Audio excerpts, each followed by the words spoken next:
So friends, अब हम लोग ये बातें करते हैं कि पेपर 1 में जो आपका मिसलेनियस के अंदर टॉपिक है that is called the climatic change, biodiversity. तो प्राइमरीली यहाँ पर आपको international conventions, treaties and protocols जानने हैं, ठीक। सो उसके लिए हम लोग थोड़ा सा अब समझेंगे इनको कि जब हम लोग क्लाइमेट चेंज की बातें करते हैं तो क्लाइमेट चेंज ये अचानक से हॉट टॉपिक कैसे हो गया दुनिया के लिए, कि अचानक से ह्यूमैनिटी के ऊपर में एक थ्रेट कैसे हो गया, ग्लोबल वार्मिंग, है ना, दैट इज कॉल्ड। तो हम लोग ये देखेंगे कि जो इंडस्ट्रियल रिवॉल्यूशंस है, जब हम लोग इंडस्ट्रियल रिवॉल्यूशंस की बातें करते हैं तो इंडस्ट्रियल रिवॉल्यूशंस के बैकड्रॉप में there was injudicious exploitation of the natural resources, है ना, बहुत सारे पेड़ काटे गए, डिफॉरेस्टेशंस हुआ। तो उसके चलते जब हम लोग फॉरेस्ट पॉलिसीज में बात कर चुके हैं कि साइंटिफिक फॉरेस्ट मैनेजमेंट के तहत इंडिया में वो फॉरेस्ट को एज ए इकोनॉमिक टूल की तरह देखा जाता था। तो ब्रिटिशर्स अपने वैल्यू को मोनेटाइज एंड मैक्सिमाइज करने के लिए इंजुडिशियस एक्सप्लॉयटेशन करते थे।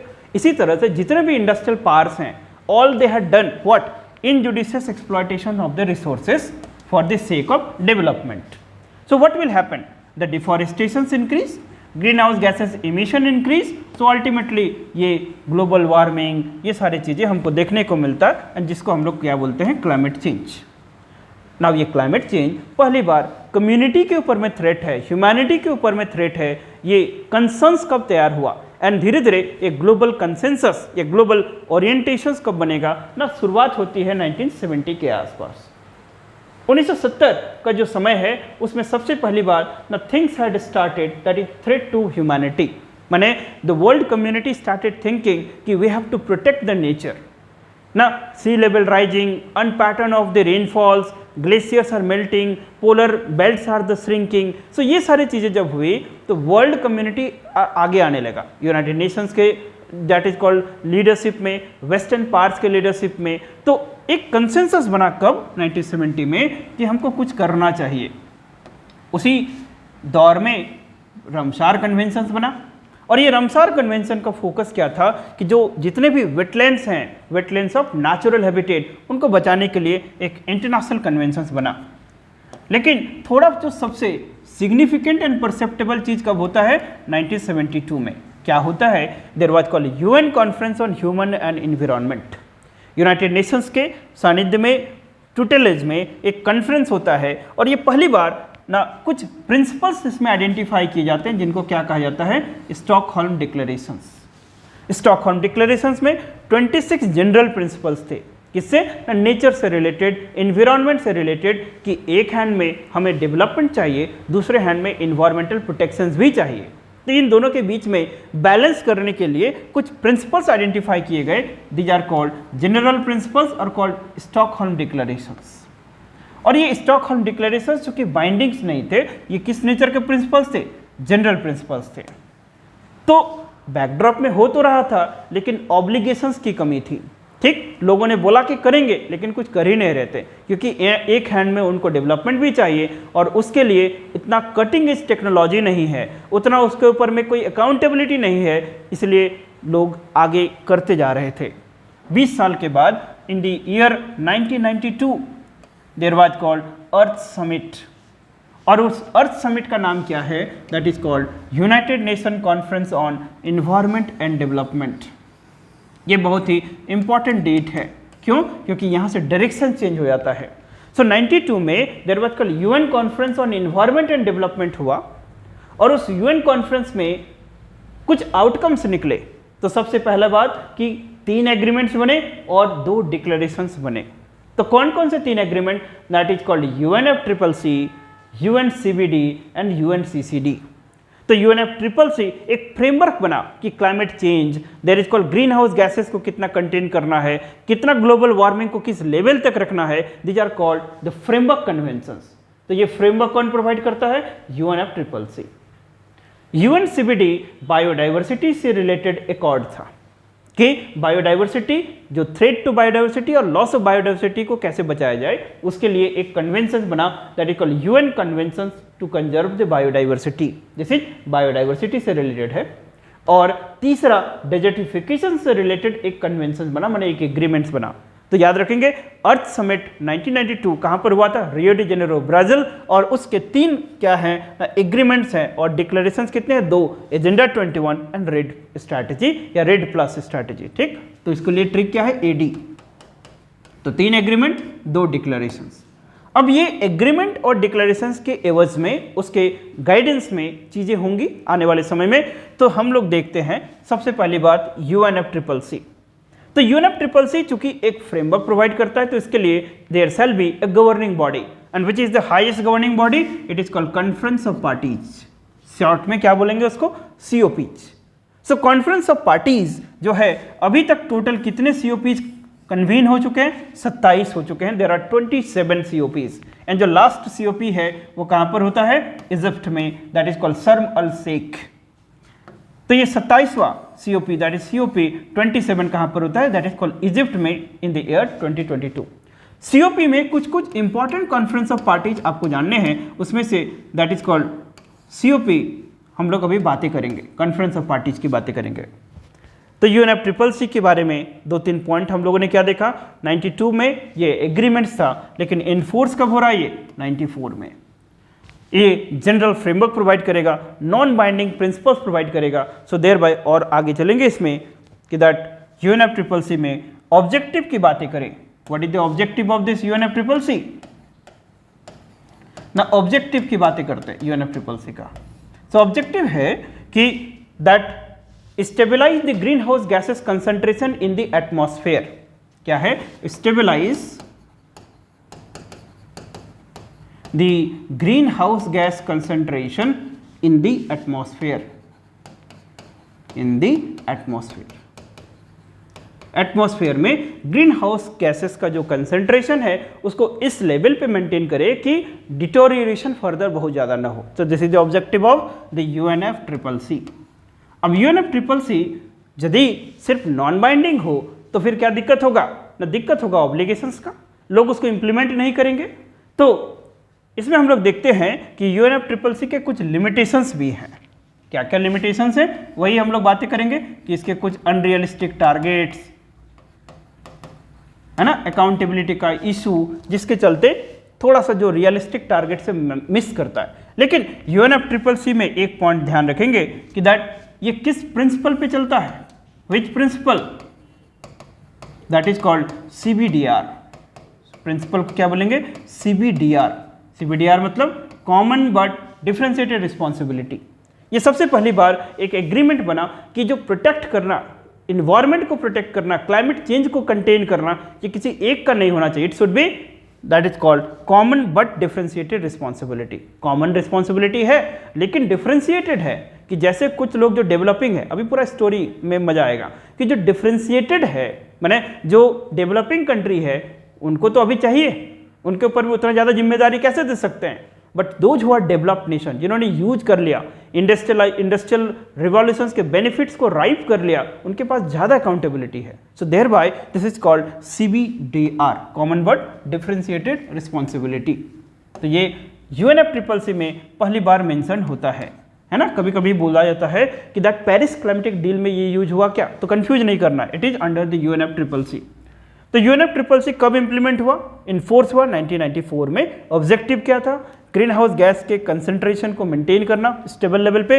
प्रिंसिपल क्या है? Common but differentiated responsibility. अब ये पता कैसे चलेगा कि कौन कंट्री कितना काम कर रहा है? तो इसके लिए ना एक ग्रीन हाउस गैस इन्वेंट्री बनाया गया। The 4th point right down कि green house gas inventory, green house gas inventory कि किस कंट्री को कितना कट करना है, क्या काम करना है। So there should be a reference level. So what is the reference level? That is 1990 emission level. 1990 emission level, this is the green house GHG inventory बोलते हैं इसको। तो 5 पॉइंट याद रहेगा। इनफोर्स 94, नॉन बाइंडिंग है, ऑब्जेक्टिव है stabilise the GHG concentration, principle common but differentiated responsibility and GHG inventory 1990 emission level, इस level पे होगा। ठीक, अब यहां पर देखते हैं थोड़ा सा कुछ कॉन्फ्रेंस ऑफ पार्टीज के बारे में। राइट, तो हम लोग बात करते हैं COP3। तो COP3 कहां पर हुआ? The COP3 that is Kyoto, Japan. COP3, इसको क्या बोलते हैं, कहाँ पर हुआ, this is at the Kyoto Japan. ना COP3 क्यों सिग्निफिकेंट है, सिग्निफिकेंट इसीलिए है कि दैट COP3 में सबसे पहली बात लिखें, the Kyoto protocol was adopted, Kyoto protocol was adopted. So Kyoto protocol it is a very important, इसको अच्छे से समझेंगे। Kyoto protocol was adopted 1997। सभी को पता है क्योटो प्रोटोकॉल के बारे में। सो क्योटो प्रोटोकॉल है तो ये बाइंडिंग होगा कि नॉन बाइंडिंग होगा, बाइंडिंग होगा, पहला पॉइंट। जो इस प्रोटोकॉल को करेगा उसको बाइंडिंग क्लॉज है, उसको मानना पड़ेगा, this is called binding. Second, the Kyoto protocol के पीरियड्स की यदि बातें करेंगे तो दो पार्ट में डिवाइड करते हैं। पहला पॉइंट क्या होता है, that is called Kyoto protocol 1 and this Kyoto protocol 2। So Kyoto protocol 1 कब से कब तक है, दिस इज 2008 टू लेके 2012 तक, and Kyoto protocol 2 that is called 2012 से लेके 20 तक। ठीक, तो क्योटो प्रोटोकॉल 1-2 में ऐसे बता। अब कॉमन बट डिफरेंशिएटेड रिस्पॉन्सिबिलिटी को कैसे हासिल करेंगे, तो इसलिए कंट्रीज को 3 एनेक्स में डिवाइड किया गया। तो क्योटो प्रोटोकॉल क्या करता है, दैट इज कॉल्ड डिवाइड करता है किसको ना, वर्ल्ड कंट्रीज को 3 कैटेगरीज में। तो कौन कौन सी कैटेगरीज थे, इसको लिखें। तो पहला कैटेगरी है एनेक्स 1,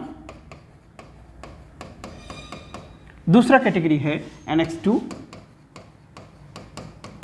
और तीसरा कैटेगरी है एनेक्स 3। तीसरा कैटेगरी कौन है, एनेक्स 3। सो बताओ कि एनेक्स 1 में कौन कौन से कंट्रीज होंगे ना, एनेक्स 1 में कौन कंट्रीज होंगे, डेवलप्ड कंट्रीज होंगे मोस्टली। ठीक, तो एनेक्स 1 में कौन कंट्रीज को रखा, दी डेवलप्ड कंट्रीज। एनेक्स 1 में किसको रखेंगे, डेवलप्ड कंट्रीज, तो इनको ज़्यादा जिम्मेदारी दिया गया।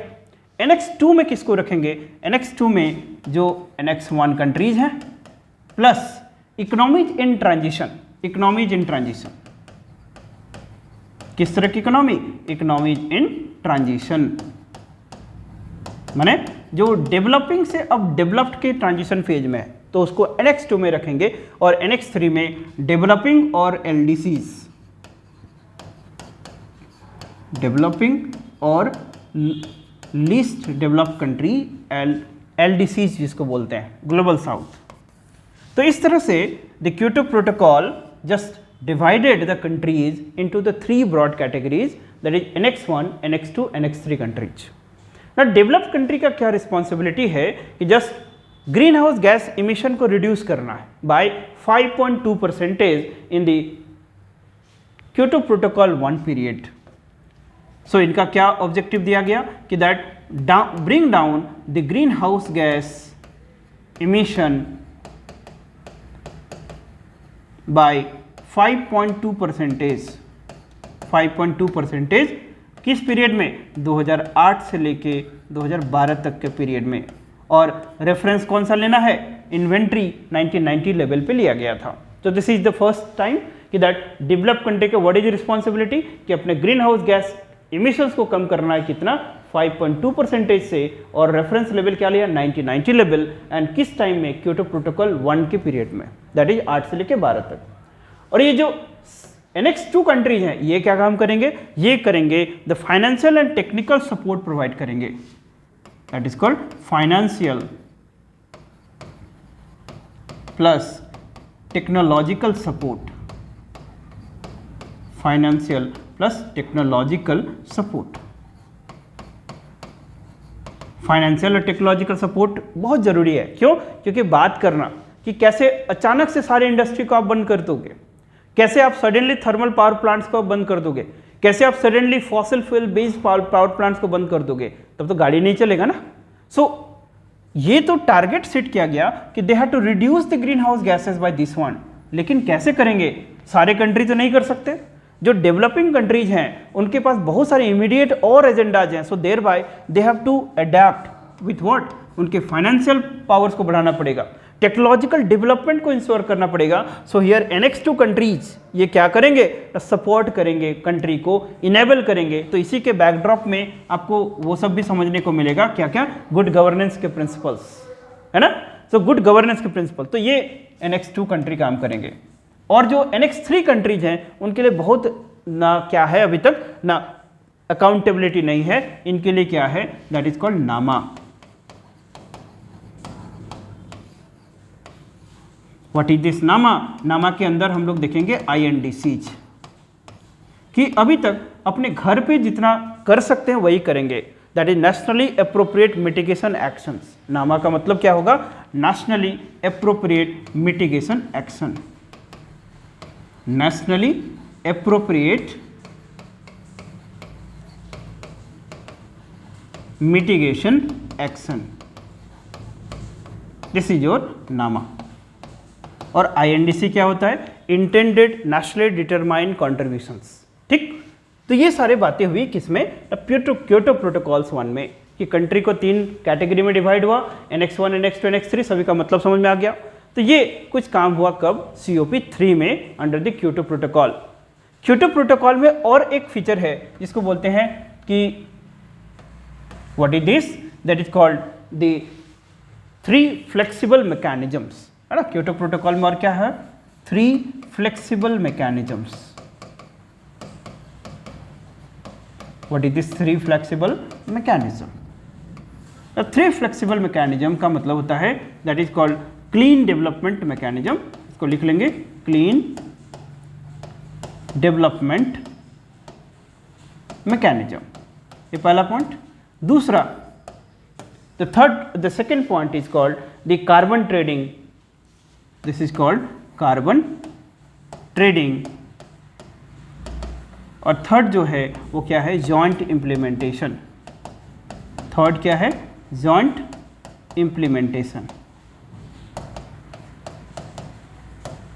ठीक है, तो ये 3 फ्लेक्सिबल मैकेनिज्म है। एक है क्लीन डेवलपमेंट मैकेनिज्म, दूसरा क्या है? द कार्बन ट्रेडिंग, तीसरा क्या है? Joint implementation, right. तो क्योटो प्रोटोकॉल समझ में आया।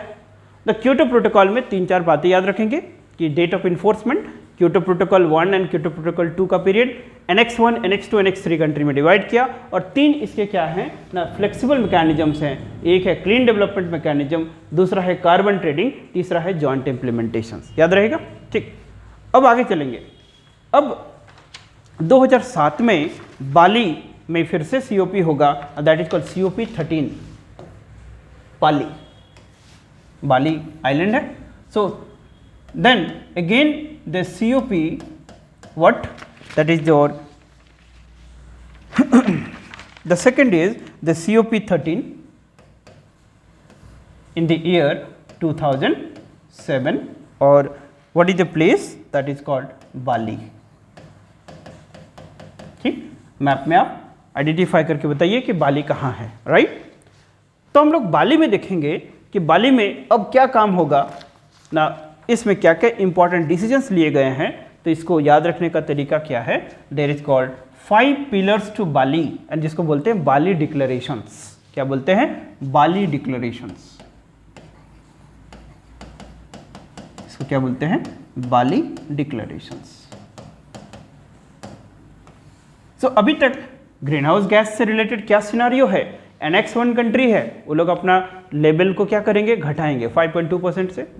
NX2 कंट्री क्या है?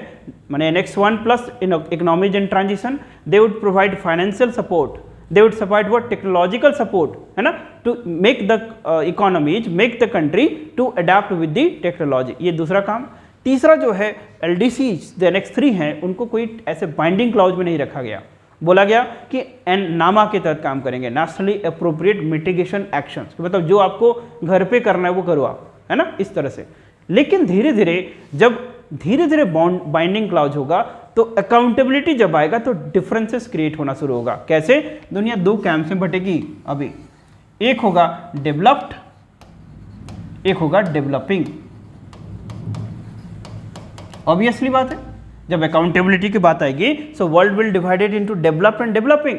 डेवलपिंग कंट्री विल आस्क, आप हमको प्रोवाइड करो पहले फाइनेंशियल सपोर्ट, टेक्नोलॉजिकल सपोर्ट, क्योंकि आपने तो यूज करके अपना डेवलपमेंट कर लिया, तो हम भी तो यूज करेंगे, क्योंकि natural resources doesn't belongs to you only, it belongs to humanity only. तो आपने खराब किया है तो आप ज़्यादा जिम्मेदारी ले।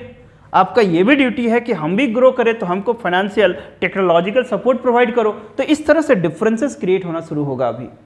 तो अभी देख रहे हैं कि बाली में क्या हुआ, there is something called Bali declarations. और बाली डिक्लेरेशंस को याद रखने के कितने तरीके हैं, देयर आर 5 पॉइंट्स, 5 पिलर्स, है ना, that is called 5 pillars to Bali declarations. 5 pillars to Bali declarations. क्या क्या 5 पिलर्स है, इसको याद रखने का बहुत शानदार सा ट्रिक है, इसको बोलते हैं हम लोग मस्त फाइनेंस। मस्त फाइनेंस, ठीक। ऑल द 5 पॉइंट्स को याद रखने का तरीका क्या है, मस्त फाइनेंस। कि अब दुनिया डेवलप और डेवलपिंग के बीच में किन बातों पे, किन टॉपिक्स पे डिस्कस होगी ना, इन बातों पे डिफरेंस डिस्कस होगी। एम से refer to mitigation, M refers to mitigation, A refers to adaptation, adaptation, S refers to a shared vision, S refers to shared vision,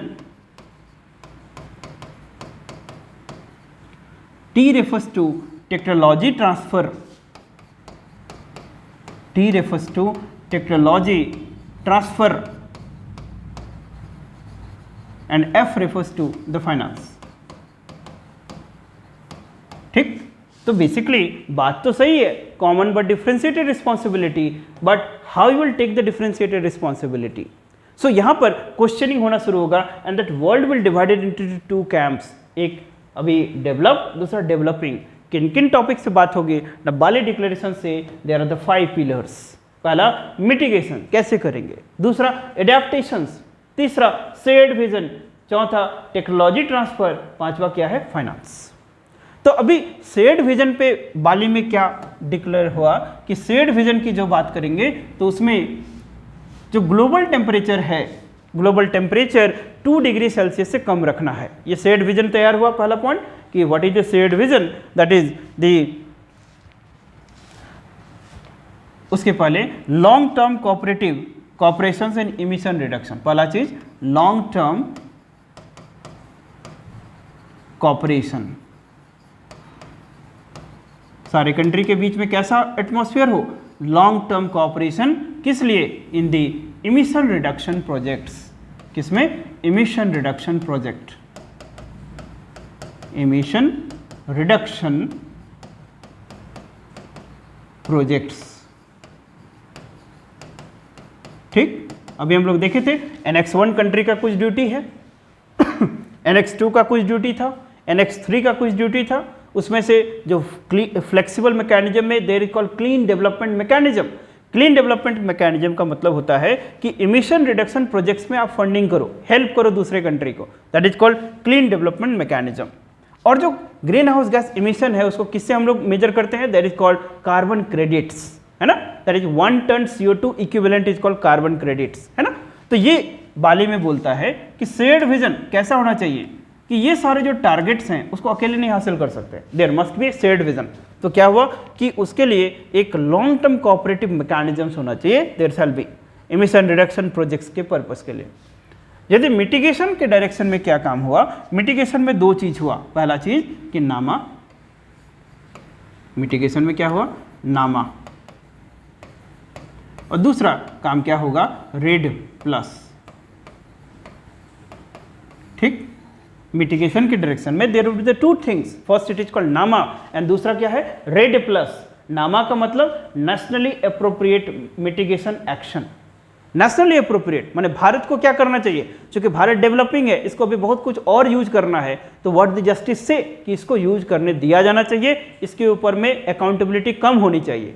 but हम लोग शेयर्ड विजन की बातें कर रहे हैं, सो यहाँ पर इसको थोड़ा सा ड्यूटी देना चाहिए। तो कैसा ड्यूटी दिया कि आप अपने लेवल पे काम करें, ठीक है, मैंने इस ट्रस्ट पे बोला कि आप अपने लेवल पे काम करें अभी, ठीक। डेवलप कंट्री को तो बोल दिया कि 5.2% से आप घटाइए, है ना, 2008 से लेकर 2012 तक। तो ये पहला काम हुआ।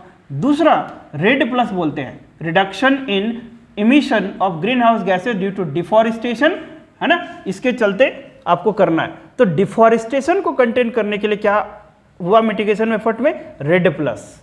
What is this REDD plus, माने increase the afforestation and reduce the deforestation, इसके लिए काम करना है, ठीक। What is that, increase the afforestation, ठीक, और reduce the deforestation, reduce the deforestation. So REDD plus में यही करेंगे, एक हैंड में एफोरेस्टेशन को बड़ा करेंगे, दूसरा डिफॉरेस्टेशन को घटाएंगे। और इसको कैसे करेंगे? फॉरेस्ट स्टॉक्स को बढ़ा के, सोशल फॉरेस्ट्री को प्रमोट करके, कम्युनिटी पार्टिसिपेशन को प्रमोट करके। तो क्या करना होगा? सोशल फॉरेस्ट्री, सोशल फॉरेस्ट्री इसको प्रमोट करना होगा। Then the what is called forest stock, इसको बढ़ाना पड़ेगा, फॉरेस्ट स्टॉक इसको बढ़ाना पड़ेगा। तो ये सारे जो पॉइंट्स हैं ये कब हो रहा है? बाली डिक्लेरेशंस में। बाली इज वेरी वेरी इंपॉर्टेंट। तो शेयर्ड विजन हो गया। नाउ अब डेवलपिंग कंट्री पहला बार क्वेश्चन करना शुरू किया साथ में, कि डेवलपिंग कंट्री क्वेश्चन किया कि हम कॉमन डिफरेंशिएटेड रिस्पॉन्सिबिलिटी का पार्ट बनेंगे, तभी बनेंगे जब हमको फाइनेंस मिलेगा, और तभी बनेंगे जब हमको टेक्नोलॉजी ट्रांसफर किया जाएगा। हम क्यों अननेसेसरी, जैसे बोलते हैं ना कि माने कि हम क्यों अननेसेसरी रिस्पॉन्सिबिलिटी लें जब हमने कुछ किया ही नहीं। इंडस्ट्रियल रिवॉल्यूशन में आप करे हो तो आपने लोगे, ठीक है, शेयर्ड विजन है। Now today world is a global world, तो यदि हमको लेना है जिम्मेदारी तो पहले हमको ट्रांसफर तो करो जो मेरा लॉस है। सो व्हाट इज जैसे ये यहाँ से लिखें कि developing country asked, developing countries asked, क्या बोला कि इस एफर्ट में भाग लेंगे कब? जब हमको फाइनेंस मिलेगा और जब हमको टेक्नोलॉजी ट्रांसफर होगा, ठीक है। तो ये this is called Bali action plan. 5 point याद रहेगा बाली एक्शन प्लान का। यस, तो मस्त फाइनेंस, तो ये टॉपिक ऑफ डिस्कशन हो गया किसके बीच में? One hand developed, another hand developing country. आगे समझ चलेगा। और 2000 देयर इज कॉल्ड 10 में देयर इज COP 16। फिर 2010 में क्या हो रहा है? Conference of parties 16। और इस कॉन्फ्रेंस ऑफ पार्टी कहां पर हुआ? Cancun, Cancun. तो this is called Cancun summit, Cancun summit, this is the Cancun summit. लेकिन देखो एक बात जो है कि डिमांड कर तो रहे कि हमको फाइनेंस चाहिए, टेक्नोलॉजी चाहिए, लेकिन इतना आसान नहीं होता है कोई चीज़ दे देगा कोई भी। तो इसको समझने की कोशिश करोगे कि कैनकन समिट में क्या बातें हो रही है, कि एक हैंड में इसको ध्यान रखेंगे, मैंने अब टॉपिक ऑफ डिस्कशन किसके इर्द गिर्द चलेगा? दैट इज कॉल्ड मस्त फाइनेंस के इर्द गिर्द चलेगा, मस्त फाइनेंस, यही है ना। धीरे धीरे डेवलपिंग कंट्री के ग्रुपिंग्स तैयार होगा, समझ पा रहे हो गुरु? तो डेवलपिंग कंट्री क्या बोलेगा कि I would participate, first give me these thing, what? Financial transfer, the financial support, technological transfer, then I would adapt, तभी ना अडेप्ट सॉल्व करेंगे। अडेप्टेशन कैसे करेंगे? अडेप्टेशन फंड प्रोवाइड करो। हम कैसे प्रोवाइड करेंगे? क्योंकि आज हमको जरूरत है, हमारा इंडस्ट्री पावर प्लांट से चल रहा है, तो हम अचानक से कैसे कोल बेस्ड पावर प्लांट को बंद कर दें और रिन्यूएबल को ले आए? रिन्यूएबल के पास हमारे पास टेक्नोलॉजी नहीं है ना, आपके पास टेक्नोलॉजी है, तो फर्स्ट ट्रांसफर इट, तभी ना जस्टिस हुआ सबके साथ। So this is the point. तो इनिशियली कैनकन समिट में क्या हो रहा है? तो कैनकन समिट में पहली बार क्या हुआ कि एक ग्रीन क्लाइमेट फंड बनेगा। पहला चीज क्या बोला कि एक ग्रीन क्लाइमेट फंड बनेगा, GCF। What is this? Green climate fund, green climate fund. देखो कैसे बेवकूफ़ी भी कभी बनाया जाता है, वैसे से कि ओके ग्रीन क्लाइमेट फंड बनेगा क्योंकि पैसा ट्रांसफर करना अभी दे नहीं रहा है ना, फंड बना गया पहले, तो GCF बना कि, और इसमें बोला गया कि क्या क्या प्रपोजल है। What is the proposal? कि दैट 2010 से 12 तक $30 बिलियन ये पैसा दिया जाएगा, और 2012 के बाद से आपको बढ़ा के $100 बिलियन तक पैसा दिया जाएगा। बट ये काफ़ी इनसफिशिएंट है, बट स्टिल ये पैसा आज मैंने अभी तक कंसर्न बना हुआ है कि that West is not transferring the adaptation fund, mitigation fund. That is why ये जो हम लोग शेयर्ड विजन की बात कर रहे हैं, कॉमन बट डिफरेंशिएटेड रिस्पॉन्सिबिलिटी की बात कर रहे हैं, ये UNFCCC का थोड़ा अनरियलिस्टिक है, प्रैग्मेटिक नहीं है, राइट। तो दिस इज कैनकन में पहला पॉइंट क्या हुआ कि there is called green climatic fund, और इसमें इस तरह से पैसा दिया जाएगा। दूसरा बनाया कि जो शेयर्ड विजन है, शेयर्ड विजन, तो शेयर्ड विजन में बोला अभी पहले क्या था कि कॉपरेशन क्रिएट करो सबके बीच में, ट्रस्ट। अब बोला कि कॉपरेशन ठीक है कुछ समय के बाद, अब जो global average temperature 2 degree Celsius से जाने ना पाए, इस पे हमको काम करना है कि माने टारगेट सब सेट होगा तो अब थोड़ा ज़्यादा बर्डन डालेगा इधर डेवलपिंग कंट्री की ओर, तो डेवलपिंग कंट्री लोग अब बोलना शुरू करेगा, राइट। तो shared vision less than 2 degree Celsius. And तीसरा पॉइंट क्या है कि that is called, third point में क्या बातें होगी, दी CTCN। CTCN का मतलब there is called climate technology centre and network. Climate technology centre and network. Climate technology centre and network, ये किसके लिए होगा, एडेप्टेशंस के लिए होगा, एडेप्टेशन के लिए होगा। तो जब भी इसको पूरा पढ़ेंगे हमेशा इसी को ध्यान रखेंगे, क्या, देयर इज प्रिंसिपल ऑफ मस्त फाइनेंस, है ना। तो मस्त फाइनेंस कहाँ लिखे थे अभी, ओके, देयर इज कॉल्ड मस्त फाइनेंस। तो किसके किसके डिबेट होगा, mitigation, adaptation, shared vision, technology transfer, financial transfer. तो फाइनेंशियल ट्रांसफर के लिए क्या बोला अभी कि एक GCF बनाया, बोला कि हम लोग इस तरह से देंगे। एडाप्टेशन फंड के लिए क्या बनाया, CTCN बनाया कि कैसे हम लोग एडाप्टेशन चीज़ें प्रोवाइड करेंगे, तो उसके लिए एक नेटवर्क बनाया। देन शेयर्ड विजन में क्या बोला कि शेयर्ड विजन है कि अब ट्रस्ट आ गया तो अब हम लोग को 2 डिग्री सेल्सियस के नीचे तक टेम्परेचर को रखना है, ठीक। तो ये काम हुआ, मतलब कुछ सब्सटैंटिव काम नहीं हुआ, है ना, बातें बकवास, ठीक है, आइडियलिस्टिक बातें हो रही है ना। फिर आगे बढ़ेंगे, तो आगे बढ़ेंगे तो 2012 में फिर से COP होगा 2012 में। तो 2012 में कॉन्फ्रेंस ऑफ पार्टीज हुआ, और conference of party that is 18th, है ना, नंबर क्या था 18वां, और ये कहाँ पर हुआ था, दैट इज कॉल्ड दोहा। तो Doha summit. So in 2012 that is COP 18 and that is called Doha summit. एक हैंड में देखो ना क्योटो प्रोटोकॉल 1, क्योटो प्रोटोकॉल 1, ये क्योटो प्रोटोकॉल 1 का पीरियड क्या था, दैट इज 2008 to 12। इसका मतलब है कि 2012 आते आते तक अब क्योटो प्रोटोकॉल भी धीरे धीरे दैट इज कॉल्ड एक्सपायर्ड हो जाएगा। अब क्योटो प्रोटोकॉल का सक्सेसर चाहिए, तो दोहा समिट का मेन फोकस क्या था कि क्योटो प्रोटोकॉल का सक्सेसर खोजना। तो यहाँ बोला गया कि क्योटो प्रोटोकॉल का सक्सेसर अभी तक हमें नहीं मिला। तो पहला पॉइंट क्या है कि that failed to find the successor of Kyoto protocol, है ना, यहाँ पर दोहा समिट की बातें कर रहे हैं। तो पहला पॉइंट क्या लिखेंगे ना, फेल्ड टू फाइंड, ठीक, failed to find the successor, ठीक, failed to find the successor. जैसे हम लोग थोड़ा मजेदार बनाए तो इंडियन नेशनल कांग्रेस में बातें करते हैं ना कि जब मॉडरेट्स लोग आए और मॉडरेट्स के बाद एक्सट्रीमिस्ट लोग आए, तो एक्सट्रीमिस्ट और मॉडरेट्स में आइडियोलॉजिकल डिफरेंसेस कहां पर था। एक्सट्रीमिस्ट बोलता था कि मॉडरेट्स जो तरीका है PPP, प्रेयर, पिटीशन, प्रोटेस्ट, इससे देश को भी आजाद नहीं होगा। क्यों, क्योंकि मॉडरेट्स जो मास कैपेबिलिटीज पे बिलीव ही नहीं करते थे। दे बिलीव कि जो इंडियन मासेस है वो इमेच्योर है, इसलिए नेशनल फ्रीडम मूवमेंट में भाग नहीं ले सकते हैं, ब्रिटिश को चैलेंज नहीं कर सकते हैं, है ना।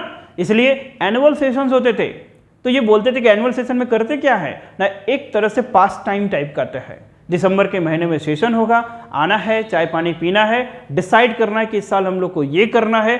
तो इसी तरह से इंडियन नेशनल मूवमेंट का शुरुआत होता था, ठीक। तो इसका मतलब ये नहीं है कि माने इनसिग्निफिकेंट है मॉडरेट्स, क्योंकि सीड ऑफ नेशनलिज्म को प्रिजर्व किया मॉडरेट्स नहीं। तो देखिए यहाँ पर बातें जो हो रही है, सब्सटैंटिव कब होगा, सब्सटैंटिव, एक सेकेंड, हाँ, सब्सटैंटिव कब होगा, जब एडाप्टेशन फंड मिलेगा, ट्रांसफर फंड मिलेगा, सब होगा तभी ना कैपेबिलिटी बढ़ेगा।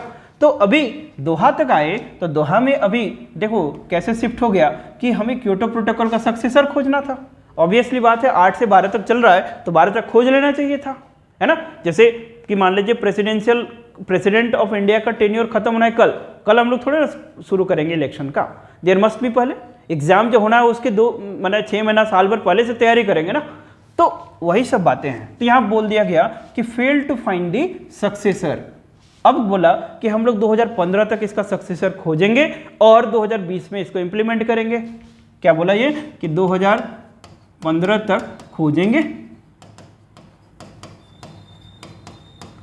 और 2020 में जाके क्या करेंगे, इंप्लीमेंट करेंगे। और इसी को बोलते हैं ना, क्या बोलते हैं ना, डर्बन प्लेटफॉर्म। इसी को क्या बोलते हैं, Durban platform. Durban platform. What is this Durban platform? कि under the Doha summit it is failed to find the successor, so agreement was there that we will search for this successor till 2015 and it will be implemented by 2020. This is something called Durban platform. याद रहेगा? तो Durban platform हुआ। अब इसमें कहीं पर भी ना अब तक ना डेवलपिंग कंट्री के रिस्पेक्ट में जो टेक्नोलॉजी ट्रांसफर फंड की बातें नहीं हो रही है। अब थोड़ा सा इतने साले होते होते तक एक शिफ्ट बता रहा हूं कि अभी तक मस्त के रेफरेंस में आप लोग तैयार करें। किस तरह से? मस्त फाइनेंस। डिबेट को तैयार करना तो कैसे देख रहे हैं हम लोग? मस्त फाइनेंस। इसमें क्या है? Mitigation, adaptation, shared vision, technology transfer और फाइनेंशियल। चूंकि मिल तो नहीं रहा है तो ऑब्वियसली बात है कि लिमिटेशंस के बाद थोड़ा दिमाग खराब तो होगा डेवलपिंग कंट्री का। तो इसके लिए दूसरा ट्रिक मैंने बना दिया कि मैड हो गए। क्या हो गए? ना पागल हो गए। अब डिबेट क्या क्या होगा, ये लोग बोलेगा कि मिटिगेशन फंड, इस एरिया पे बात होगी, दूसरा एडाप्टेशन पे बात होगी, तीसरा लॉस एंड डैमेज फंड की बातें होंगी। लॉस एंड डैमेज फंड की बातें होंगी कि भाई अब घुमा फिरा के बात नहीं करना है, टेक्नोलॉजी ट्रांसफर हमको तो करो, फाइनेंशियल ट्रांसफर करो। लॉस हुआ है ना, लॉस कैसे हुआ? जब हम लोग फॉरेस्ट राइट एक्ट की बात करेंगे तो फॉरेस्ट राइट एक्ट में क्या बातें होती है कि जो शेड्यूल्ड ट्राइब्स है, ट्राइबल पीपल्स हैं, उनके साथ तो इनजस्टिस हुआ in the different point of time, उनके टेन्यूरल राइट्स छीन लिए गए। तो ये इनजस्टिस हुआ तो उनको तो देना पड़ेगा ना वो सब चीज़ें। तो 2006 में लॉ बनाया गया इसलिए। तो यहाँ पर इतना दिनों तक बोला कि हाँ दे रहे हैं, पहले कंसेंसस बना, फिर ग्रीन क्लाइमेट फंड बना, लेकिन पैसे आ कहाँ रहे? तो ये एक, इसको अब 3 पॉइंट में याद रखना है कि मिटिगेशन पे बातें होंगी, दूसरा एडेप्टेशन पे बातें होंगी, तीसरा लॉस एंड डैमेज पे बातें होंगी कि डायरेक्ट है ना कि पैसा दो, है ना। The West is not concern for the problems and that challenges with the developing country. Develop से कि सब्सिडी हटाओ, कैसे हटा देंगे भाई, है ना, क्योंकि हमको टाइम चाहिए ना। कि जैसे if you talk about America, the American revolutions के बाद वो अराउंड 75 से आज तक ग्रो कर रहा है, तब जाके 2024 में इतना पावरफुल है। तो हमको भी 200 सालों तक हम भी यूज करें पहले, तब हम भी उतना ही पावरफुल हो जाएंगे, तब हम भी वो बातें करेंगे कि ठीक है अब हम नेचर को केयर करते हैं। तो चूंकि तुमने यूज किया, तो जो इन केस मैं पावरफुल नहीं था, तो जो लॉस हुआ उसको हमको कंपेंसेट तो कराओ। Make me equip with the technology and with the state of art technology कि हम उस डायरेक्शन में काम कर सकें। ठीक, तो 3 पॉइंट पे अब बातें होंगी। तो दिस वन, तो दिस दोहा, माने हम लोग दोहा समिट की बातें कर रहे हैं। तो पहला डर्बन प्लेटफॉर्म हो गया कि सक्सेसर खोजेंगे, दूसरा कि लॉस एंड डैमेज फंड पे क्या बातें हो रही है कि लॉस एंड डैमेज फंड, इसको लिखें loss and damage fund, loss and damage fund माने मिटिगेशन और एडेप्टेशन जो फाइनेंस वाला चीज था अब किस में कन्वर्ट हो गया, लॉस एंड डैमेज फंड। तो इनका सिंपल सा फंडा था कि पैसे ट्रांसफर करो तब हम लोग करेंगे। किनका? डेवलपिंग कंट्रीज का। डेवलपिंग कंट्रीज क्या था कि first transfer then we will do, ऐसा था। ठीक, first transfer then we will do, तब तक इनका भी डेवलपमेंट हो चुका था। अब आगे चलें। अब 2013 में वर्सा पैक्ट होता है। 2013 में क्या हो रहा है? वर्सा पैक्ट। वर्सा पैक्ट, ये वर्सा पैक्ट कब हो रहा है? That is 2013। तो COP इसका क्या होगा? That is COP 19। COP 19। अब जब वर्सा पैक्ट पढ़ेंगे तो हमारे पास कौन कौन से पॉइंट है? That is mad. 3 पॉइंट है। पहला point mitigation, adaptation and loss and damage. 3 point पे दुनिया को देखना है, वर्ल्ड एंड इसके बीच में प्रिंसिपल क्या है? CBDR, ये सारी बातें हैं, राइट। तो वर्सा पैक्ट के 3 पॉइंट्स याद रखेंगे कि पहला कि इसमें जो एग्रीमेंट साइन हुआ this is called Warsaw international, that is WIM, versa international mechanism, है ना। नाम तो बड़े बड़े होते थे कि वर्सा इंटरनेशनल मैकेनिज्म कि मतलब अब कुछ सब्सटैंटिव होने वाला है, लेकिन कहीं पर भी लॉस एंड डैमेज फंड की बात नहीं हुई, है ना, धोखा हो गया। लॉस एंड डैमेज फंड की बातें हो गई, लॉस एंड डैमेज फंड जो सबसे मेन मुद्दा है, तो लॉस एंड डैमेज फंड इस पे कुछ भी बात नहीं हुई, नो टॉक।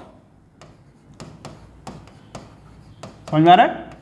सो इस तरह से ग्लोबल पॉलिटिक्स चलता है ना। जैसे हम लोग बात करें ना कि दैट CNT एक्ट है हिम्मत तो भूल के दिखाओ, और बताए क्या, 4 गो बस सेक्शन को बता दिया और वो उसी को अपना पब्लिसिटी के लिए पार हो गए, राइट। सो ये सारी चीजें होती है, लेकिन at the end of the day आपको समझ में तो आता ही है बेटा कि हमको बेवकूफ़ बना के निकल गया, राइट। इसीलिए कभी भी तैयारी को शॉर्टकट में नहीं लेना चाहिए, और जो लोग सीरियसली बिजनेस करते हैं उतना आपको माने उस तरह से ट्रीट भी नहीं कर पाएंगे। क्यों? क्योंकि पढ़ाई का एक वैल्यू होता है ना। जैसे हम लोग जो बात करते हैं ना, संस्कृत में एक कहावत है, क्या कहावत है कि दैट विद्या ददाति विनयम विनयाति याति पात्रता पात्रते ते धनम आतो आपनोति धनम ते धर्मात् सुखम। सभी को पता है कि विद्या से विनय की प्राप्ति होती है, और विनय से पात्रता आती है, योग्यता आती है, योग्यता से आप धन अर्जन करेंगे और उस धन से धर्म के कार्य किए जाते हैं। This is the thing. लेकिन अभी के समय में आपको पावरफुल बनना पड़ेगा। जैसे बोलते हैं ना कि उत्तिष्ठत जागृत प्राप्य वरण्य बोधत, उठो जागो तब तक रुको नहीं, अपने लक्ष्य को प्राप्त न कर लो। तो इसमें थोड़ा एक सनी देओल की मूवी आई थी ना, जिसमें बोलता है ना वो सनी देओल कि उठो जागो और ताकतवर बनो, क्योंकि कभी भी कमजोर ये कह नहीं सकता कि मैंने किसी ताकतवर को माफ कर दिया, इसलिए शेर बनो। ठीक, तो तपस्या भी करनी है, ताकतवर भी करनी है, शॉर्टकट नहीं अपनाना है और पॉलिसी से बचना है, नहीं तो at the end of the day आप ही गिरेंगे। क्योंकि 3 साल बाद एग्जाम हो रहा है, फेल हुए तो अगला 6 साल के लिए तैयार रहना है, राइट। तो ऐसी बातें होती रहती है।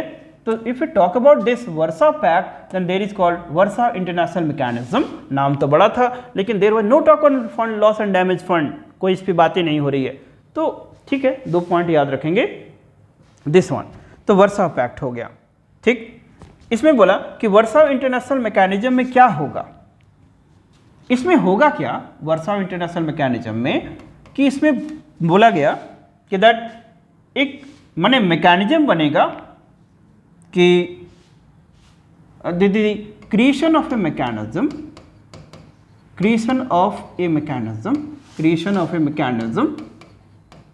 to that is called to develop expertise and share it to minimize loss and damage को कैसे कम कर सकते हैं, उसके लिए एक्सपर्टीज को ट्रांसफर किया जाएगा। This is called the versa international mechanism. लेकिन जो पैसा, जो मेन मुद्दा है, उस पर बातें कुछ नहीं हुई। ठीक, आगे चले। द मोस्ट इंपॉर्टेंट और सबसे इंपॉर्टेंट क्लाइमेटिक ट्रीटी में पढ़ना जो है, दैट इज 2015 में कॉन्फ्रेंस COP21। सो COP21 ये कब हुआ? 2015 में, और इसी को बोलते हैं पेरिस क्लाइमेटिक डील। इसको क्या बोलते हैं? That is called Paris climatic deal. तो पेरिस क्लाइमेटिक डील ये सबसे लैंडमार्क है। आज जो भी काम करते हैं इसी पेरिस क्लाइमेटिक डील के अकॉर्डिंगली, जो टारगेट सेट किए गए उसी के अकॉर्डिंग कार्य करते हैं। तो 5 पॉइंट याद रखेंगे द पेरिस क्लाइमेटिक डील के। तो पहला पॉइंट क्या होगा ना, शेयर्ड विजन जो था, माने यहां पर थोड़ा मस्त को देख लेंगे, दैट इज कॉल्ड मस्त फाइनेंस। तो मस्त फाइनेंस से ही क्या आगे चल के बन गया? अभी मैड, पैसा नहीं मिलेगा तो क्या होगा? पागल होगा ही होगा, राइट। तो मस्त फाइनेंस में हम लोग देखेंगे कि जो शेयर्ड विजन है, ये बोला गया कि लेस देन 1.5 डिग्री सेल्सियस रखना है ग्लोबल टेम्परेचर को, ये 1.5 डिग्री सेल्सियस से ज़्यादा बढ़ने नहीं देना है। दूसरा जो CBDR था, CBDR का मतलब जो मिटिगेशन टर्म है, मिटिगेशन याद है, मिटिगेशन। सो मिटिगेशन में अब बोला कि INDC करने का जरूरत है, क्योंकि पहले क्या था 2 डिग्री सेल्सियस, अब 1.5 डिग्री सेल्सियस, मतलब you have to take actual genuine effort, right. अभी प्रीलिम्स पास कर जाओगे, ठीक है, अभी लूज वे में थोड़ा बहुत पढ़ ले रहे हो, मेंस जैसे ही पास पहुंचोगे और मान लो 2 महीना का समय होगा तो आपको क्या करना है, 2 घंटे में पेपर कंप्लीट करना है तो करना है, उसमें कोई ये चीज़ें नहीं है। तो तुमको छोड़ना पड़ेगा अपने इनर्शियल वैल्यूज को, समझ में आ रहा है, उसमें हाथ नहीं चलेगा, ठंड लगेगा सब भी, लेकिन पेपर कंप्लीट करना है तब सिलेक्शन होगा। तो same as Paris climatic deal में अब टारगेट कुछ बोला गया कि 1.5 डिग्री के नीचे लाना है, तो आपको बेटा करना तो पड़ेगा, है ना, इफ बट का सवाल नहीं है। तो INDC बोलते हैं इसको, इंटेंडेड नेशनली डिटरमाइंड कंट्रीब्यूशन बोलते हैं। क्या बोलते हैं? INDC माने इंटेंडेड नेशनली डिटरमाइंड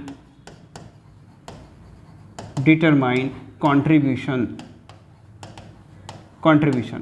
ये बोला गया कि अब हर एक कंट्री INDC प्रोवाइड करेंगे, और जो कंट्री अपने कंट्री में उसके रिस्पेक्ट में लॉ बना देता है तो वही आज उस कंट्री का क्या कहलाएगा? NDC कहलाएगा, that is nationally determined contributions. तो मिटिगेशंस में INDC हुआ, INDC के बाद यदि उस पर लॉ बना दिया जाएगा पार्लियामेंट के तहत तो वो NDC कहलाएगा। वो उसका टारगेट सेट करेगा कि कितना उसको रिड्यूस करना है। सिर्फ टारगेट सेट नहीं करना है, रिव्यू मैकेनिज्म भी बोला गया इसमें कि हर 5 साल के बाद एक रिवीजन होगा, there shall be a review mechanism. तो थर्ड पॉइंट लिखें पेरिस का कि दैट कॉल्ड रिव्यू मैकेनिज्म। कितना था? 5 ईयरली। ठीक, सिर्फ पढ़ना नहीं है, अभी मेंस का टेस्ट लिखोगे तब तुमको समझ में आएगा कि कितना आया कि नहीं आया। समझ तो सब कुछ आएगा, लेकिन पता चलेगा कि लिखाया ही नहीं रहा है ना, 2 ही क्वेश्चन में 3 घंटे निकल गए। तो रिव्यू मैकेनिज्म तो होना चाहिए ना। तो यहाँ पर भी INDC के लिए क्या बोला? There is a review mechanism, what is 5 yearly review mechanism, and there is another term that is called emission gap report by UNEP, that is called 4th emission gap report. तो ये भी Paris climatic माने COP21 में ही है, that is called emission gap report, कि आप actually कर क्या रहे हो और कितना करना चाहिए, उसके बीच का जो गैप है इसी को बोलते हैं emission gap report. It is published by UNEP, right. So what is the UNEP? मतलब इज एंड शुड के बीच में जो गैप है ना, इज वर्सेस शुड के बीच में जो गैप है वही क्या है? इमिशन गैप रिपोर्ट, है ना। जैसे आपको करना क्या है कि दैट 2 महीने में आपको कंप्लीट करनी है पेपर 1 और पेपर 2, और कर क्या रहे हो? हर दिन 3-3 घंटा पढ़ रहे हो। कभी होगा क्या? नहीं होगा। तो आपको एक्सेलरेट करना पड़ेगा। वो कब होगा? जब आपके ऊपर में इन्फोर्स किया जाएगा कि if you fail then you would be punished, तभी आपका कंप्लीट होगा। उसी तरह से दैट इसमें पेरिस क्लाइमेटिक डील में बोला कि there is called emission gap report, कि NDC तो बोल दिया लेकिन NDC में काम ही नहीं कर रहे हो, तब फिर क्या होगा? एक तो रिव्यू मैकेनिज्म, दूसरा that is called emission gap report highlight करेगा कि आप जितना कर रहे हो उसे कितना और कट करने की जरूरत है कि आप टारगेट को अचीव करोगे। तो ये 3-4 पॉइंट याद रहेगा। Paris climatic deal, there is called shared vision 1.5 degree, mitigation में INDC से NDC, तीसरा रिव्यू मैकेनिज्म है दैट इज कॉल्ड 5 ईयरली, चौथा emission gap report that is each should के बीच में जो गैप है that is called this one. अब आगे चलेंगे तो इसमें जो बातें हो रही है कि और जो मेन मुद्दा है that is called this is one the loss and damage fund. तो इस पे अब बातें हो रही है कि लॉस एंड डैमेज फंड में कि if there will be transfer then हम लोग करेंगे, लेकिन धीरे धीरे अब NDC के लिए जैसे इंडिया है ना, BRI that is called Brazil, Russia and India, ये लीडर है इधर का।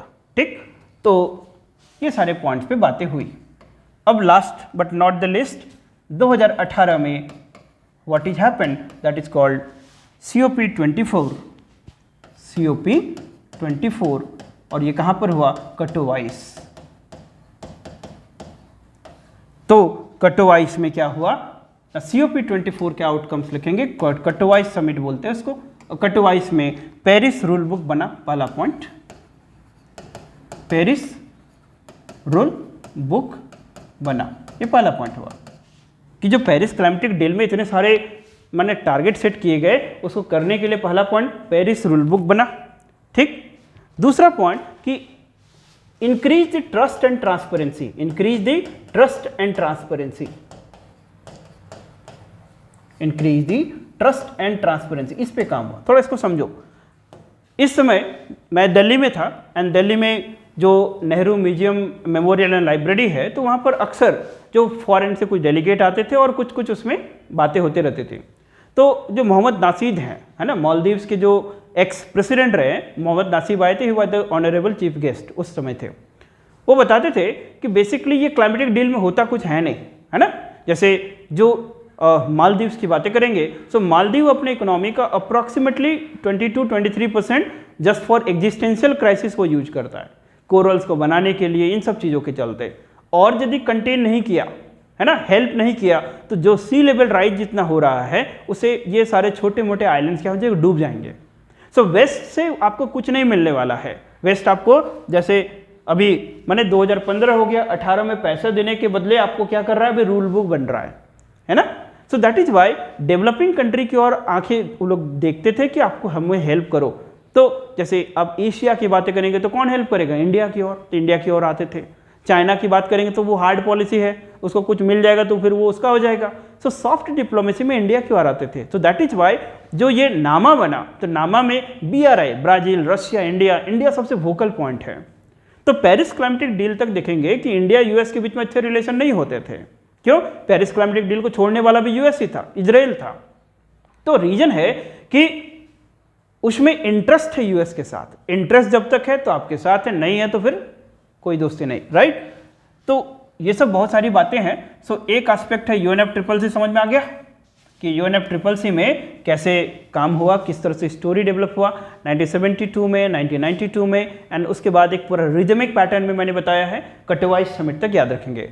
लास्ट खाली याद रखना है कि कहाँ हुआ पर हुआ, इजिप्ट में हुआ, है ना, दैट इज COP नंबर 27। तो इस तरह से एक एस्पेक्ट कंप्लीट हुआ, that is called climate treaty वाला। अब थोड़ा बायोडाइवर्सिटी वाला बता देते हैं कि आपका एक सीक्वेंस वाला जो है वो कंप्लीट हो जाएगा, बायोडाइवर्सिटी। सो बायोडाइवर्सिटी में भी इसी तरह से इंटरनेशनल चीजें याद रखेंगे। बायोडाइवर्सिटी, ओके ना। बायोडाइवर्सिटी की यदि बात करें, सो बायोडाइवर्सिटी में भी एक एग्रीमेंट बना था, दैट इज कॉल्ड UNCBD। अब UNCBD चूंकि नॉन बाइंडिंग है तो इस पे 2 प्रोटोकॉल्स बनाए गए। कौन कौन सा? एक Nagoya protocols and Cartagena protocols. तो UNCBD में कितने प्रोटोकॉल्स हैं? There are 2 protocols, that is the Nagoya protocols and Cartagena protocols. पहला क्या है? कार्टाजेना प्रोटोकॉल्स, ठीक। और दूसरा नागोया प्रोटोकॉल्स। अब मैं ये क्वेश्चन पूछूं कि आखिर ये बायोडाइवर्सिटी को कंजर्व करने का, प्रोटेक्ट करने का क्वेश्चन कहाँ से उठता है? तो सबसे पहली बात आपको थोड़ा सा जानना होगा कि बायोडाइवर्सिटी होता क्या है। बायोडाइवर्सिटी का मतलब होता है जीन डाइवर्सिटी, स्पीसीज डाइवर्सिटी और इकोसिस्टम डाइवर्सिटी। तो तीनों तरह के डाइवर्सिटी को हम लोग बायोडाइवर्सिटी माने बायोलॉजिकल डाइवर्सिटी के अंदर रखते हैं। जब इकोलॉजी में क्लास करे होंगे तो आप जानते होंगे कि शुरुआत कहाँ से होती है? ऑर्गेनिज्म से होती है, that is called species. And then species से बढ़ के नेक्स्ट लेवल ऑफ हायरार्की जो बनता है उसको क्या बोलते हैं? पॉपुलेशंस। पॉपुलेशन के बाद क्या बनेगा? कम्युनिटी। कम्युनिटी के बाद क्या बनता है? इकोसिस्टम। इकोसिस्टम के बाद क्या बनता है? लैंडस्केप। लैंडस्केप के बाद क्या बनता है? बायोम। बायोम के बाद क्या बनता है? बायोस्फीयर। तो this is called level of organisations, organisms, also species, that is called population, community, ecosystem, landscape, biome and biosphere. Now there is threat to the biodiversity. So biodiversity के ऊपर में threat होगा कि नहीं होगा? ऑफ कोर्स होगा। सो कौन कौन से फैक्टर्स हैं जो बायोडाइवर्सिटी थ्रेट के लिए रिस्पॉन्सिबल होता है? So there is a trick that is called hope G. Hope G, these are the threats that is for biodiversity loss. कौन कौन सा थ्रेट है? H से हैबिटेट लॉस, O से ओवर एक्सप्लॉयटेशन, P से पोल्यूशन, E से exotic species और G से ग्लोबल वार्मिंग और मैंने climatic change. So habitat, loss of habitation, over exploitation, pollution, exotic species और invasive species and global warming. तो ये सारे थ्रेट हैं। अब इन थ्रेट्स से बायोडाइवर्सिटी लॉस है। अब लेकिन उनके मैकेनिज्म कौन से हैं उनको बचाने के लिए? तो first it is the agreement that is under earth summit that is called UNCBD। Now under the UNCBD कुछ इसके ऑब्जेक्टिव्स हैं। क्या क्या ऑब्जेक्टिव्स हैं UNCBD का? कि पहला चीज कि कंजर्वेशन ऑफ द बायोडाइवर्सिटी, ये पहला काम होगा, बायोडाइवर्सिटी को कंजर्व करना। दूसरा, चूंकि बायोडाइवर्सिटी है तो यूज तो करना ही पड़ेगा, so there should be sustainable use of the biological resources. किस तरह का यूज? सस्टेनेबल के अनसस्टेनेबल? Sustainable use. पहला पॉइंट क्या काम करेगा? Overall objective of UNCBD the conservation of biodiversity. Biodiversity माने gene, species and ecosystem diversity. दूसरा, sustainable use of the resources. तीसरा point that is fair and equitable sharing of benefit out of use of the biological resources. तीसरा point क्या होगा? Equitas sharing माने fair and equitable sharing. किस चीज का? Profit का। तो ये 3 पॉइंट ऑब्जेक्टिव याद रहेगा किसका? UNCBD का। पहला कंजर्वेशन ऑफ बायोडाइवर्सिटी, दूसरा यूज किस तरह का? सस्टेनेबल यूज, तीसरा fair and equitable sharing of benefits. 3 point याद रखेंगे ना। आगे देखते हैं कि इसमें 2 प्रोटोकॉल्स बने, कौन कौन सा? Cartagena protocol and Nagoya protocols. Cartagena protocols किससे रिलेटेड है? The Cartagena protocols is related to biosafety, है ना। ऐसे फटाफट क्वेश्चन बनेगा। The Cartagena protocol is related to biosafety and Nagoya protocols किससे रिलेटेड है? That is related to bioprospecting. Bioprospecting, bioprospecting का मतलब कि जैसे हमारे यहाँ पर जो ट्रेडिशनल नॉलेजेस हैं उसका यूज करके कोई मिसयूज करके सामान बना सकता है। जैसे हमारे यहाँ पर दैट इज कॉल्ड कोई भी चीज़ें मिलेंगी, तो इसका मतलब है, इसका ऑब्जेक्टिव है कि ट्रेडिशनल नॉलेज को भी बचाना है, ट्रेडिशनल नॉलेज को भी बचाना है। तो इसी ट्रेडिशनल नॉलेज को बचाने के लिए एक क्या बनाया गया है? That is called TKDL, traditional knowledge and the digital library. क्या बनाया गया है? Traditional knowledge and the digital library. याद रहेगा, ये थीमेटिक बैकग्राउंड है, ठीक, बायोडाइवर्सिटी का। याद रहेगा पूरा इतना जितना से बताया मैंने। That is what is this, loss के फैक्टर्स याद रखेंगे। तीसरा ऑब्जेक्टिव याद रखेंगे। प्रोटोकॉल्स में कार्टाजेना प्रोटोकॉल्स है, ये क्या बातें करता है? बायोसेफ्टी का बातें करेगा। Then Nagoya protocol bioprospecting का बातें करेगा, ठीक है। आगे देखेंगे थोड़ा सा कि बायोडाइवर्सिटी में और क्या जानना है। अब ये जो नागोया प्रोटोकॉल्स है वो HE टारगेट से खत्म होता है, it ends with HE target, है ना, बस खाली याद रखिएगा। अब इंडिया के केस में ये जो UNCBD है,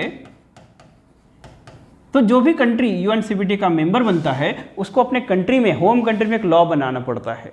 तो इंडिया ने लॉ बनाया that is called biodiversity act 2002। India ने भी अपने होम में स्टेट में लॉ बनाया that is called biodiversity act 2002। अब ये बायोडाइवर्सिटी एक्ट 2002 में फास्ट फॉरवर्ड में आपको याद क्या रखना है? ऑब्वियसली बात है, ऑब्जेक्टिव होगा बायोडाइवर्सिटी कंजर्वेशन। दूसरा, बायोडाइवर्सिटी एक्ट ने 3 टियर स्ट्रक्चर बनाया, that is 3 tier structure of governance बनाया। 3 टियर स्ट्रक्चर ऑफ गवर्नेंस कि किस तरह से ये काम करेगा ये लॉ ना। नेशनल लेवल पे एक बॉडी है, स्टेट लेवल पे एक body and then local level पे एक बॉडी बनेगा। तो if you talk about the national level, so at the national level there is called national biodiversity authority. ये पहला काम गया। अब उसके नीचे देखेंगे कि जब हम लोग स्टेट लेवल की बातें करेंगे, सो स्टेट लेवल पे एक अनदर बॉडी बनेगा हर एक स्टेट में, that is called state biodiversity board. ये गलती से भी याद रखिएगा कंफ्यूज कराने के लिए कि स्टेट बायोडाइवर्सिटी अथॉरिटी ऐसा लिख के दे दे, so you must not confuse. So biodiversity act 2002 provided for the 3 tier structure. पहला है at the national level national biodiversity authority. दूसरा, at every state level there shall be state biodiversity board and at the local level there shall be a BMC, biodiversity management committee. At the local level what is that? That is called BMC। इसको लिखते क्या है? Biodiversity management committee. तो ये पहला काम करेगा ये बायोडाइवर्सिटी एक्ट, ठीक। तो ये 3 टियर स्ट्रक्चर बनाया और ये तीनों जो बॉडीज बने NBA, SBB, BMC, ये तीनों किस नेचर के होंगे? स्टैट्यूटरी नेचर के होंगे, क्योंकि ये सारे लॉ से बनते हैं। So all these 3 would be the statutory body, would be statutory body. इसी तरह से एक national biodiversity fund, state biodiversity fund भी बनेगा इसके तहत, माने इसमें फंड भी बनेंगे, माने फंड्स लिख लें। तो ये नेशनल बायोडाइवर्सिटी एक्ट 2002 इसके कुछ प्रोविजंस हैं। ठीक, इसमें एक जो टर्म है बायोडाइवर्सिटी हेरिटेज साइट है ना, इसको नोट करके लिख लो कि दैट BHC या BHS biodiversity heritage site, biodiversity heritage site, biodiversity heritage site, ये सेक्शन 37 ऑफ बायोडाइवर्सिटी एक्ट 2002 बनाया जाता है। सेक्शन 37 बायोडाइवर्सिटी एक्ट 2002 के तहत बनाया जाता है। इसका मतलब ये भी स्टैट्यूटरी बॉडीज होगा। ठीक, ये बायोडाइवर्सिटी मैनेजमेंट कमेटी, ये कई बार क्वेश्चन पूछता है, इसका मेन काम क्या होगा? ये पीपल्स बायोडाइवर्सिटी रजिस्टर बनाता है एट दी पंचायत लेवल। क्या बनाता है वो? PBR, है ना, कि जो लोकल लेवल, पंचायत लेवल पे जो भी दैट बायोडाइवर्सिटी रिसोर्सेस हैं उनमें क्या यूज हो रहा है, क्या नहीं हो रहा है, उसके लिए एक रजिस्टर बनेगा, that is called PBR, people's biodiversity register. ये कौन बनाता है? BMC बनाता है, याद रखिएगा। ठीक, तो बायोडाइवर्सिटी एक्ट कंप्लीट, आगे बढ़े हम लोग। तो फिलहाल जो क्लाइमेट चेंज और बायोडाइवर्सिटी जो टॉपिक है उनमें इन्हीं बातों को आपको ध्यान रखना है। इसके अलावा चलते चलते कुछ एडिशनल पॉइंट्स हम बता दें कि दैट कुछ और पॉइंट्स की बातें करेंगे। So there is called biodiversity hot spot, that is called biodiversity hot spot. तो बता सकते हो कि हमारे इंडिया में कितने बायोडाइवर्सिटी हॉट स्पॉट्स हैं और what is called hot spots. तो हॉट स्पॉट बनने के लिए 2 कंडीशन क्वालिफाई होना चाहिए, एक एंडेमिज्म, पहला कंडीशन क्या होता है? एंडेमिज्म, और साथ में there is called loss of habitat. Second criteria क्या है? Loss of habitat. तब उसको बायोडाइवर्सिटी हॉटस्पॉट डिक्लेयर किया जाता है। क्या क्राइटेरिया है? The endemism and loss of habitat.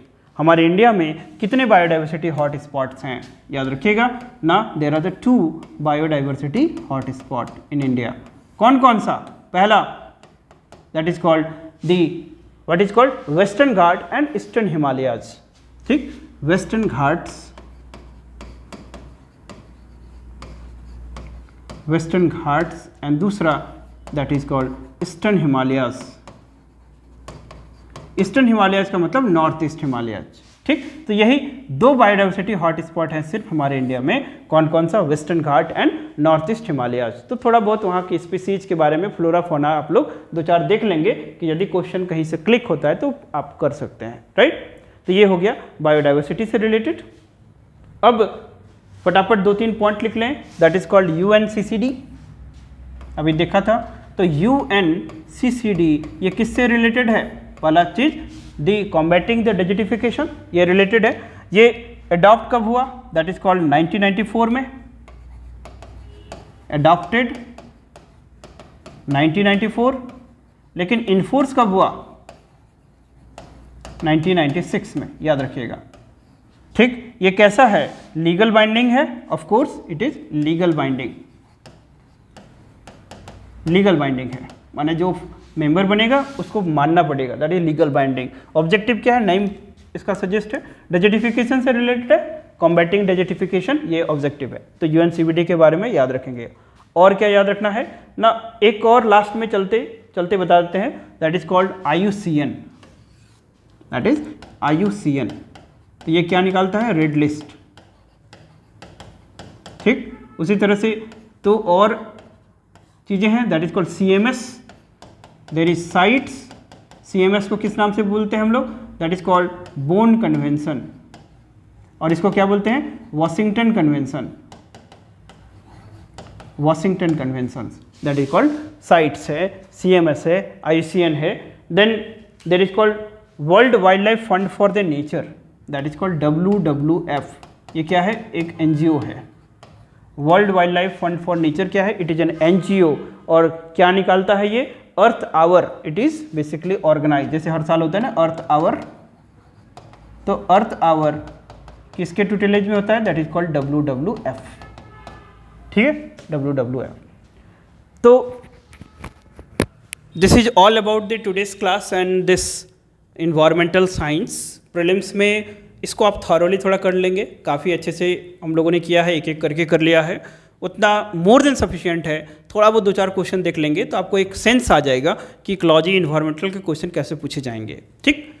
सो आज के क्लासेस में मतलब whole day program, initially we had plan की पूरा स्ट्रीमिंग करें, बट यहाँ चूँकि वेदर ख़राब है बोकारो में तो थोड़ा इंटरनेट का इशू है, इसीलिए हम लोग को रोक के ये रिकॉर्डेड क्लासेस को हम लोग फॉर्मेट में अपलोड किए हैं। ठीक। हमारा ऑब्जेक्टिव था कि जो प्रॉमिस करे थे वो आप लोग ज़रूर देख लेंगे।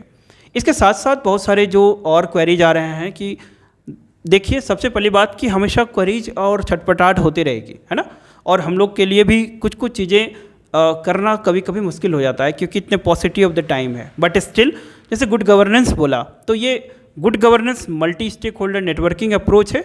इसमें वर्ल्ड बैंक रिपोर्ट जो है वो आप पढ़ के जाएंगे। ठीक है, वही आप मोर देन सफिशिएंट है। एट्रीब्यूट्स ऑफ गुड गवर्नेंस 2-4 को याद रखेंगे। उसके लिए गुड गवर्नेंस के वीडियोज ऑलरेडी हैं, है ना, चैनल पे पहले के किसी भी गुड गवर्नेंस के वीडियो को जाके एक बार देख लेना है और आपको उससे क्लियर हो जाएगा, है ना, क्योंकि गुड गवर्नेंस जैसे तैसे पढ़ोगे तो समझ में नहीं आएगा। पब्लिक एडमिनिस्ट्रेशन एक बड़ा टॉपिक है, उसमें हम अभी एंटर नहीं कर रहे हैं। हालांकि public administration is my optional, है ना, तो उसको हम लोग अच्छे से कर सकते हैं, लेकिन इस बार हम लोग उसको नहीं कर पाए हैं, है ना। साथ में स्कीम्स की जहाँ तक बातें हैं, बजट को कर लेंगे। बजट में जो स्कीम्स है उसको करने के साथ कोई भी करंट अफेयर्स का एक मैगजीन होगा, उससे लास्ट मोमेंट के स्कीम मैंने 15-20 देख लेंगे, जो इम्पॉर्टेंट हो वो आपका काम हो जाएगा। ठीक। तो इस पराक्रम बैच में आप सभी को फिर बहुत शुभकामनाएं। Good luck for the coming exam. आप अच्छा करेंगे, you must come out with the flying colours. अपने स्ट्रैटेजी को रीस्ट्रेटेजाइज करेंगे लास्ट मोमेंट में, और बिना किसी इधर उधर छटपटाहट के शांति से करेंगे, क्योंकि आपका जो पोटेंशियल है, आपका जो इफ़िशियंसी इफेक्टिवनेस, वो एक तरह से कांस्टेंट ही है। तो उसको चैनलाइज भी करेंगे, एम्पलीफाई भी करेंगे, लेकिन जहाँ तहाँ बहुत ज़्यादा स्ट्रेंथन नहीं करना है, राइट, स्ट्रेच नहीं करेंगे। You should focus on your potential, your command, your way of strategy, but at the end of the day you should complete the paper unless and until that level of motivation and confidence would not enthuse you, right? तो हो सकता है कि this would be the last class that I would taken under this particular पराक्रम batch, and after that हम लोग mains में फिर मिलेंगे, and कुछ यदि बीच में पॉसिबल होगा then I would give, because I have to engage in other stuff in the coaching, so that is why कुछ और वीडियोज़ आएगा, उसको देखते रहना है, लेकिन बेनिफिशियल हो तो देखना है। यदि कम्प्लीटली मेंस डोमेन का हो तो अभी आप उसको फॉरगो करें, चैनल को सब्सक्राइब करके रख लें, और 17th ऑफ जो मार्च है उसके बाद उसको फिर से देखें।